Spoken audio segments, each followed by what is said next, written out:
There have been several publications in the last few years related to induction of labor. The one that's gotten most of the hype because of the press and other things is the ARRIVE trial. But prior to the ARRIVE trial, there was a different NICHD publication, a multi-center trial that looked at defining failed induction in latent phase in the NTSV patient. That means nulliparous, term, singleton, vertex. So we're talking about nulliparous, term, singleton, vertex. It has nothing to do with risk. This was a mixed risk group.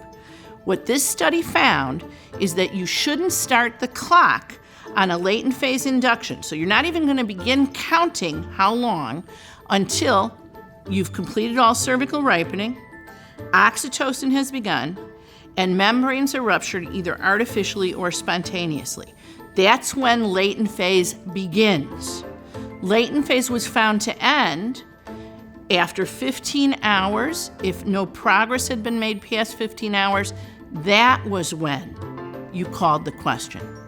And it was considered to end for purposes of the study if you reached 5 centimeters or if there was an indication for delivery that had nothing to do with the time frame that occurred before then. So check out that article and remember this.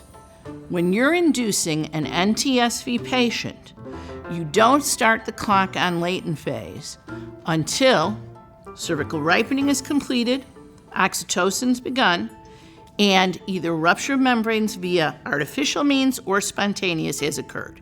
At that point, you want to give that patient up to 15 hours to reach 5 centimeters. And again, I understand that 5 centimeters is not 6, 6 is the new 4. We're not talking about labor curves here. We're talking about defining failed induction of labor for the NTSV patient. It's a great article, it's a great study, and it gives you parameters that provide both patient safety and adequate time so that we can reduce the primary section rate in this population.